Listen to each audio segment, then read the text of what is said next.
Well, good evening, ladies and gentlemen and everybody, and welcome to this beautiful set of Coram Boy and to the second show in the Festival Theatre for the 2024 season. Now, the woman next to me needs virtually no introduction to Chichester, but I'm going to do it anyway. Obviously, Anna Ledwich, who is directing Coram Boy, and it's the first major production since its debut production back in 2005, which was at the National and then went on to Broadway. So it's a wonderful moment to have this.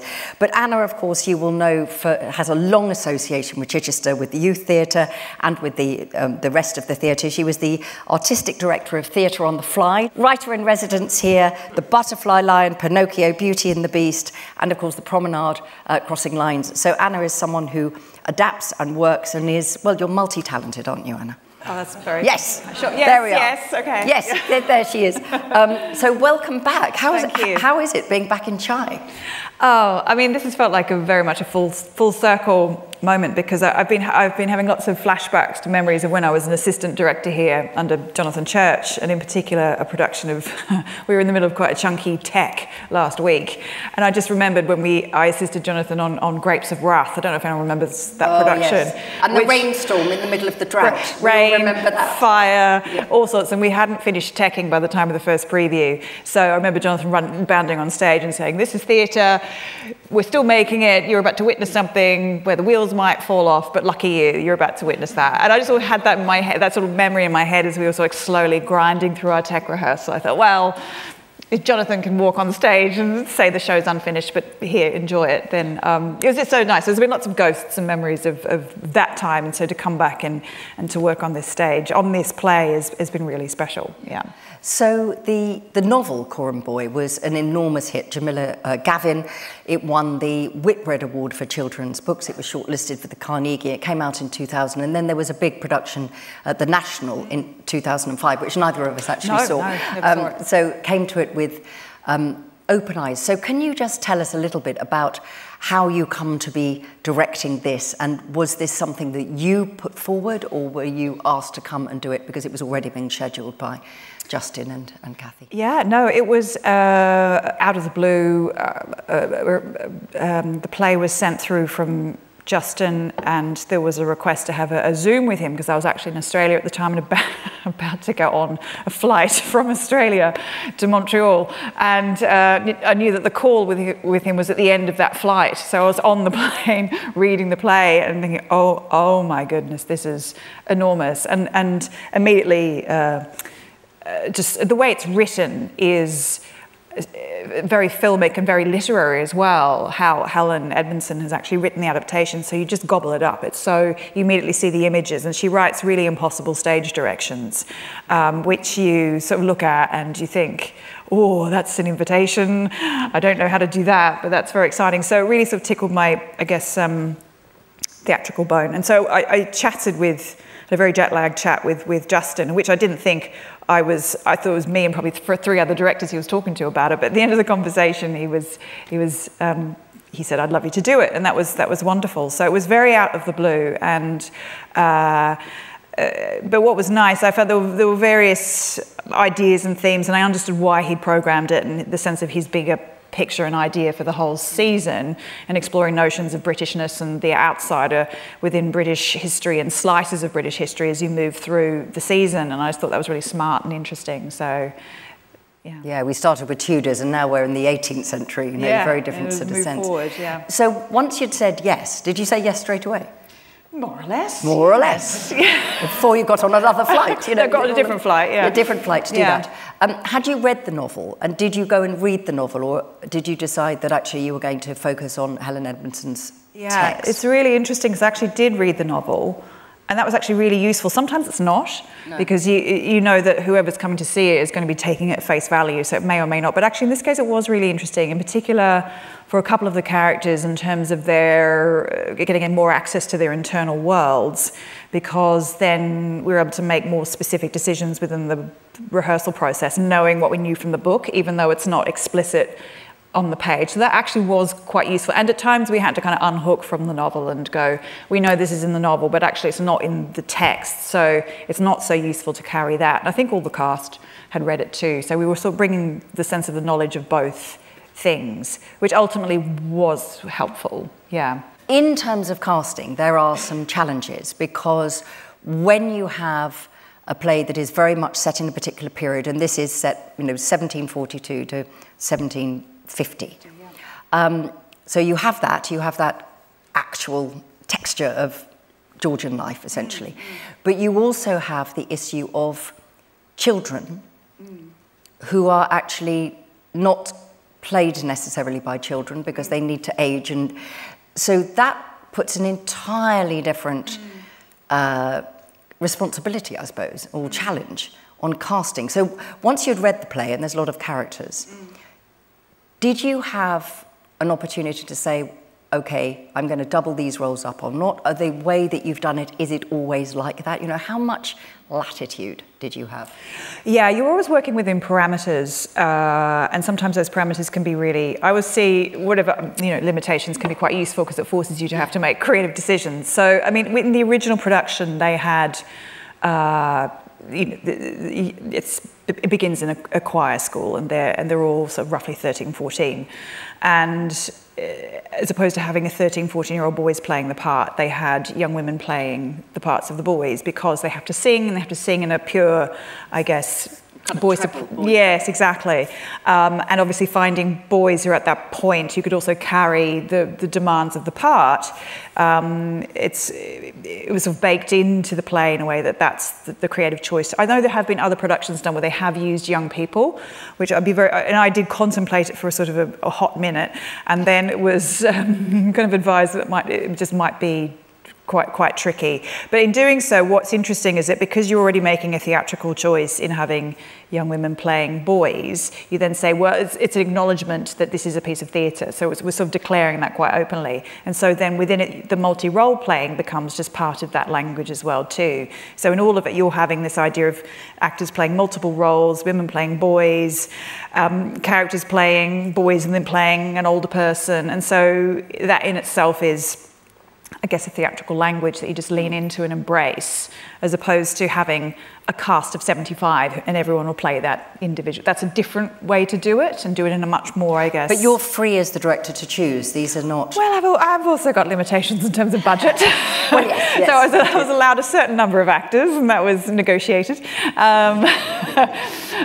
Because I think the national production had something at 24 plus actors, and we don't have that many.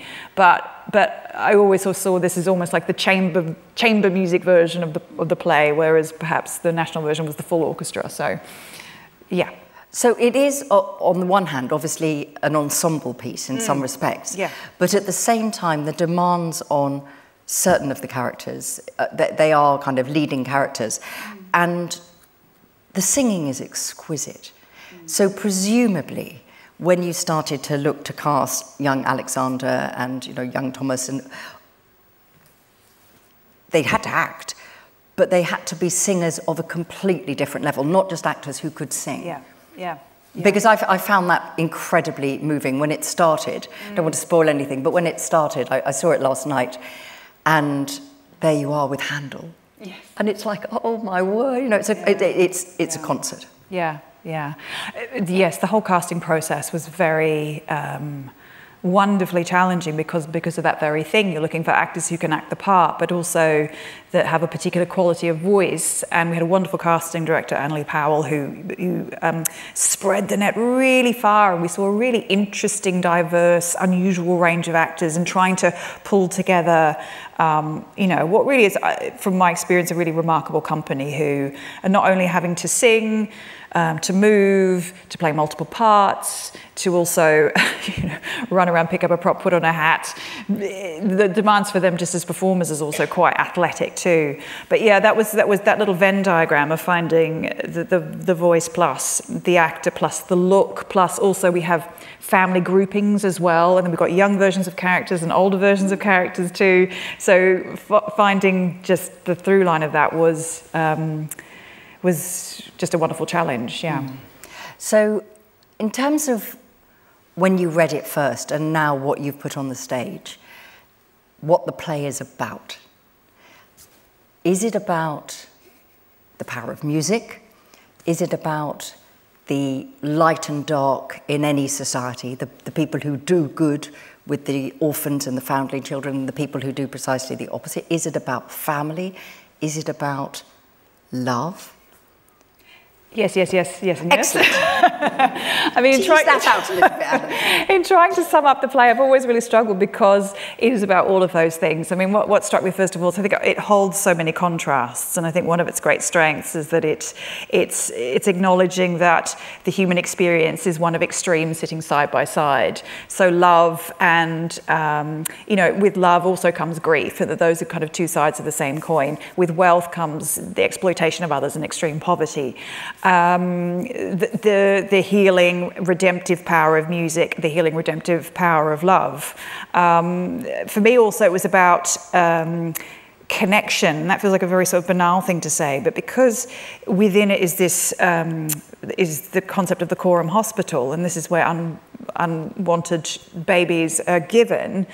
The idea that, this is where, we all know that those sort of early years in terms of forming connections are so critical for children. That's something that's been robbed from these babies that have been handed over. And so one sort of idea in the play that I was sort of quite obsessed about was this idea of like where people are seeking connection and where they miss it and where they find love. And I always argue there's lots of different love stories in the play, not just romantic love, but the love of friendship, familial love, and that these are all the binds that sort of connect us as human beings. So there's all that richness that's alongside even just the notions of charity and philanthropy and the notion of giving, and that what are the parameters and limitations of that? Like people are willing to give, but give so much and then slightly turn a blind eye to the things they don't want to look to. It's all those really uncomfortable questions that the play poses within all of the lushness of the music and the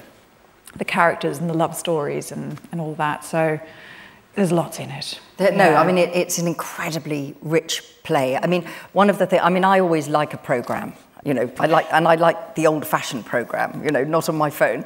Yeah. But there are some very fantastic essays in here, I would say. Yeah, and it's not a spoiler to say that, I'm sure mostly you know this, but Coram, he was just a retired sea captain, essentially, and who was so appalled at the number of children quite literally abandoned lying on the streets of London when he got back, that he decided to set up a very different type of orphanage, and that's very interesting in there. But the thing that I didn't know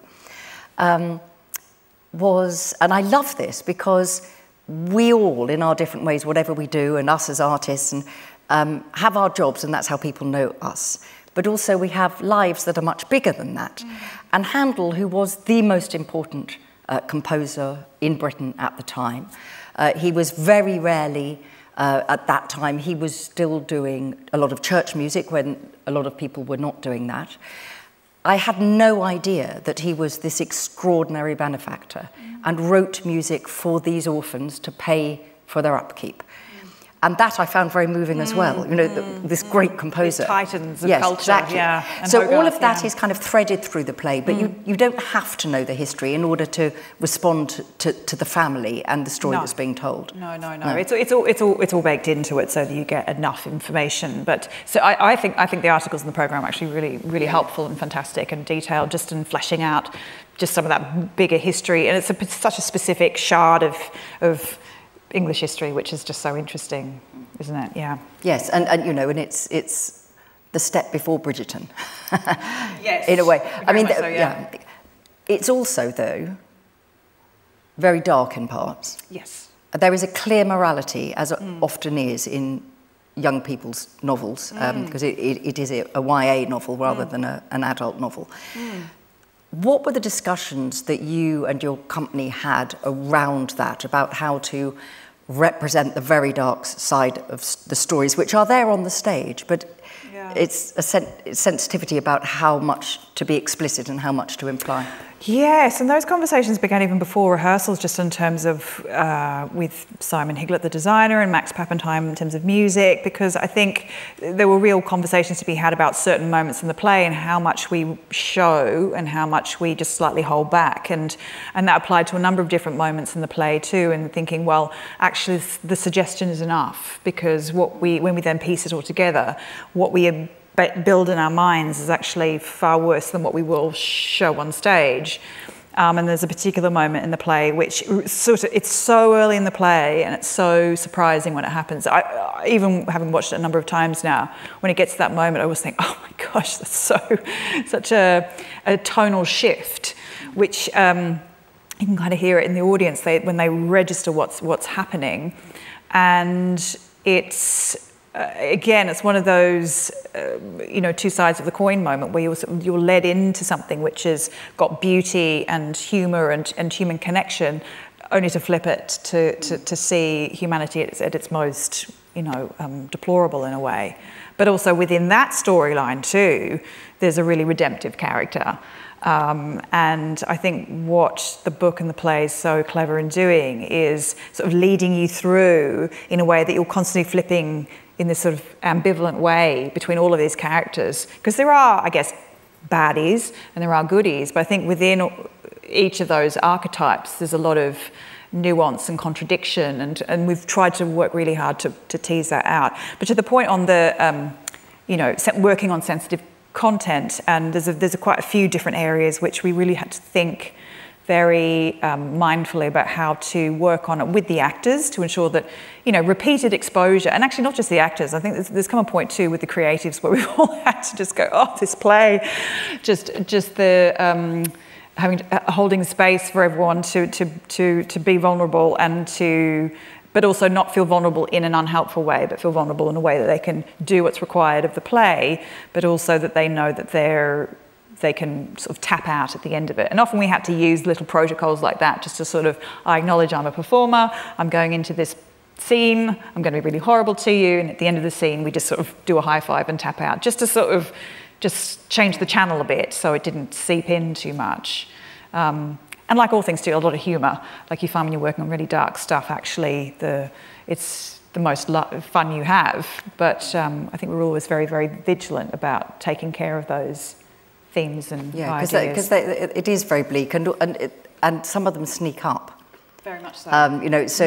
In a funny sort of way, when you use the word baddie and goodie, which I think is kind of appropriate often in this kind of work, and they're the baddies, but then there are other people that you're not quite sure, and then suddenly, it turns out that you're the one to be concerned about. Did you have conversations within the rehearsal room about the balance of power between women and men, because that is also quite significant in the play, that even the people who are wealthy and have power have very little power within their structure? Yes, very much so, and it came out in I think also what Helen has written in a way has slightly amplified some of the balance of power as well too. Like, for example, the Mrs. Lynch character is an amalgamation of two characters in the book.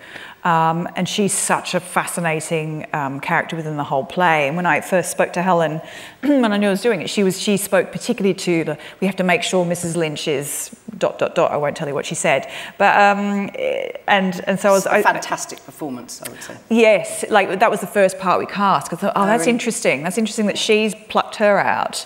And there's something about what she embodies. When I talk about that ambivalence, she's one where the needle is constantly turning in terms of, is she like just awful, or is it because she's working within the parameters she's working from? She's almost a woman. The only person who's free.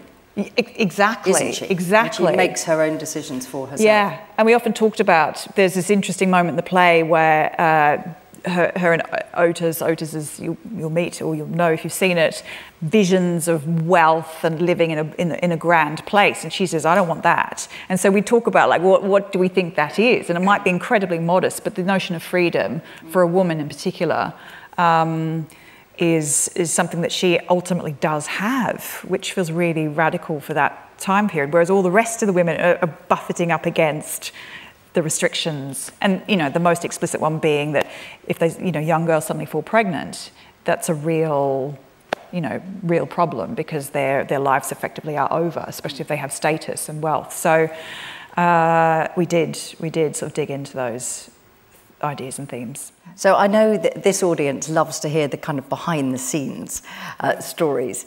You know, you start rehearsing, you've assembled your cast and you've got your creative team. With a play like this, I'm presuming that you do, it sounds like once you've done your table read, you do start at the beginning and build it scene by scene.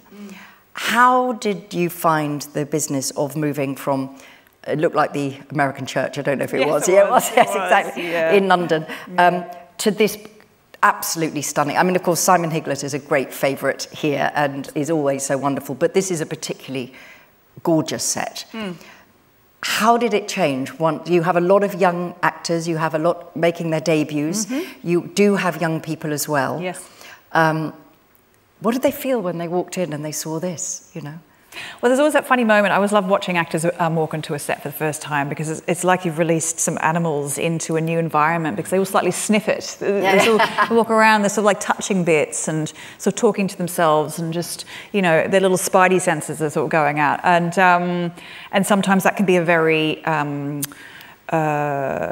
mildly traumatic transition from the safety of a rehearsal room into the space. But I was really struck by, actually, as soon as they walked in, they went, oh, yes.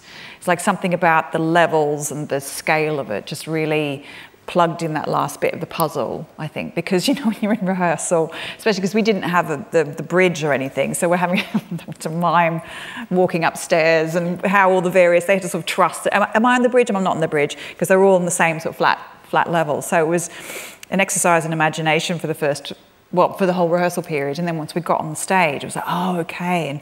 But then that brings challenges, like, especially for the women wearing these massive dresses and skirts, like climbing stairs, and all those very sort of seemingly banal things become very, you know, another physical thing to navigate. So, but it was a pretty smooth transition onto the set, and it is glorious. I think Simon's. It's a glory. I mean, it's so adaptable, and I mean, I'm sure you can also. It's harder to see when you come into the theatre because it's quite a subdued lighting. But this wonderful thing that this is also a jetty and a dock, and that is, you know, the bridge of a ship as well as being the stately home. And I mean, it's so incredibly imaginative. Yes, I had to hold all of those locations, because when Simon and I, we had lengthy sit-down discussions together in coming up with the design, because it was like, how do we hold so many locations without getting bogged down with too much literal imagery? Like, how can it be metaphorical yet we're really clear with the storytelling? So that was a sort of process of deduction, I think. Yeah. So I imagine it was a very complicated tech with the choir and the music and the. It took its time, yeah. Yes, because we have live musicians, we have members of the Chichester Youth Theatre, wonderfully, but we have 2 teams, so they do a show each, so it means you have to take it twice. Then there's just making sure the levels with the band and the cast, and then there's quick changes, big costumes. So we all got to the end of last week. And somehow made it. It was touch and go in the end, because it was, and there's just a lot in it, a lot of cues, a lot of music, a lot of lighting, and then you have the first preview. Yes. And how much does the reaction of the audience then influence what you then go to say in your notes to your company the next day? Well, I always feel you start to do the real work once you're in previews, because when you're watching it with an audience, you immediately gauge if something is clear, the storytelling is clear, if people are getting bored, if they're leaning in and actually listening. So that is just, you know, gathering intelligence. This scene's a bit long, this moment needs to be pulled out a bit more. I love it. Are you free to cut and say, you know what, we've got to lose the last page and a half of this, or do you just trim?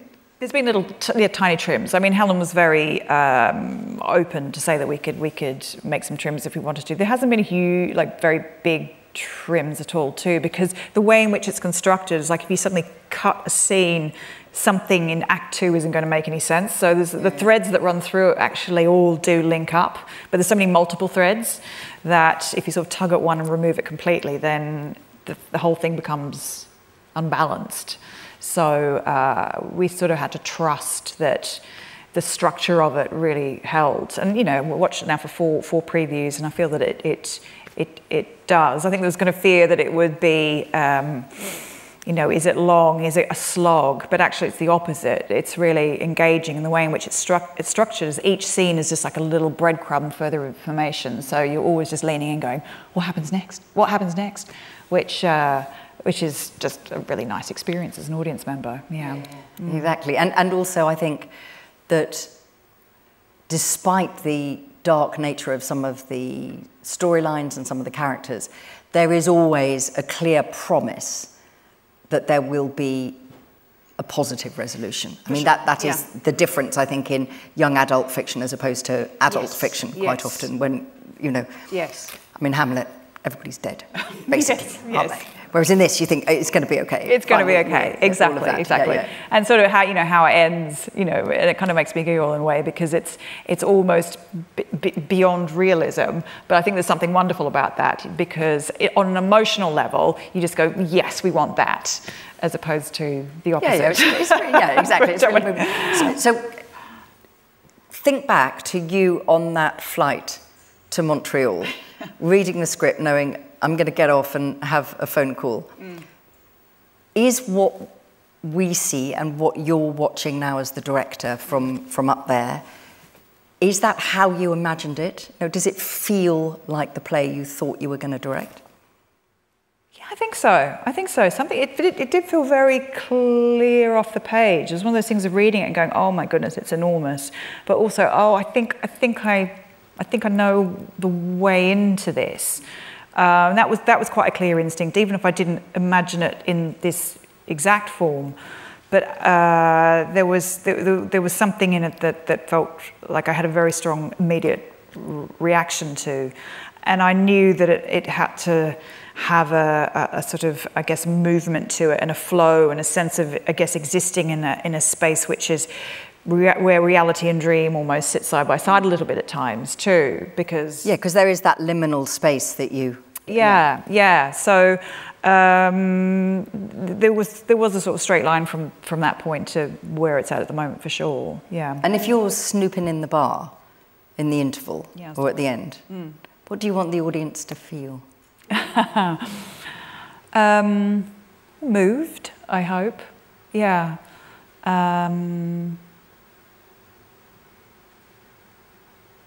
It's always hard. I always feel very wary of sort of dictating how people react to something. But there is. I think there's something about this play that it works upon you. I don't think it's manipulative. No. You know, I feel there's an accumulation of a shared experience between audience and performer, which is really quite magical. So I think there's something about the story which lands in a way which hopefully people find moving, but also just the experience of having gone through it with the company of actors is in itself also a very kind of moving experience too. Do you know what I mean? Yeah. So. Yeah, I mean, when I came out yesterday, I could hear somebody behind me saying, "Well, that's not what I expected," and I was so wanted to turn around and say, "Now tell me, madam, what did you expect?" What did you expect? Yeah. I know. I know.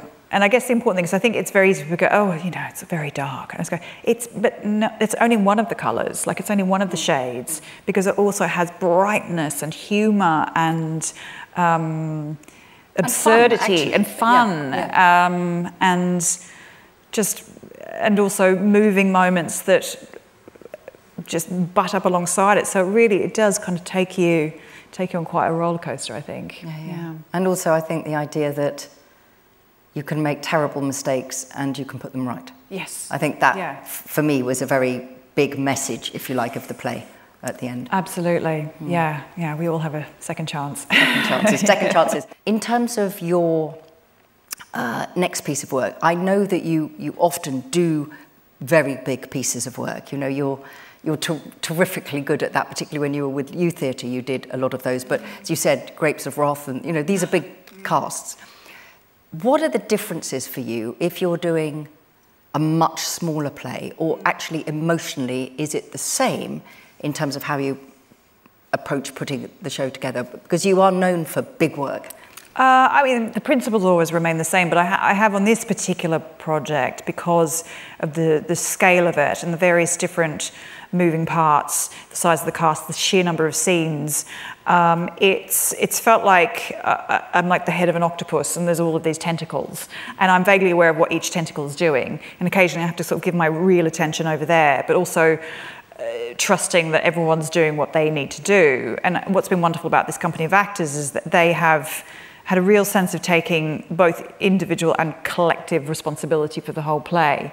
So by that I mean that there might be certain scenes where, you know, if it's a shorter play with a smaller cast, you can spend much longer kind of sitting in them and really, really interrogating them. And just by the sheer amount of material I've had to get through and the amount of time, they've been really wonderful in just continuing that work themselves. So then what's great is that when they come, you know, into the space and they share it, I can see and just tweak and keep going. So it has felt like I'm sort of like the CEO of this huge corporation in which, you know, I just wait for problems to come to me and I solve them. So that's been quite a sort of different experience as opposed to working on a four-hander in which you're just all over everything. So they just have, you know, choose your collaborators well, and it's all lovely. So, and it has been a fantastic process. And I very naughtily must give a shout out to your movement director, Chicestrian Howard, who did such a fantastic job for me on Taxidermist's Daughter. And she's wonderful. Know, she's so wonderful. One of the most fun things I ever did was join in a warm-up. Oh, her warm-ups are great. Yeah, but you know, you fall over quite easily. You have to really be quite grounded, don't you? Yeah, no tripping around. Well, we will let you go. I know that the actors will need to come on and warm up. Yep. You have press night tomorrow night. Yeah. Do you enjoy press nights? You know, I'm actually looking forward to tomorrow night. Often they're quite stressful, but I just feel because we've been working so hard up to this point, I'm just looking forward to actually sitting and watching it and not scribbling away in my notebook and getting obsessed over little tiny details. I just want to watch and actually just absorb the whole thing tomorrow night. So I'm looking forward to that. Well, it's been such a pleasure to talk to you, Anna, and to have you back in Chai. You are part of the Chai story anyway, so it's wonderful that you're back here. There are so many extraordinary productions to come this season. We're right at the very beginning. And as Anna said, you know, the theme of looking at Englishness and outsiderness and history is very strong all the way through the series. So you have given us a wonderful slice of Georgian London and Georgian Gloucestershire. Ladies and gentlemen, Anna Ledwich.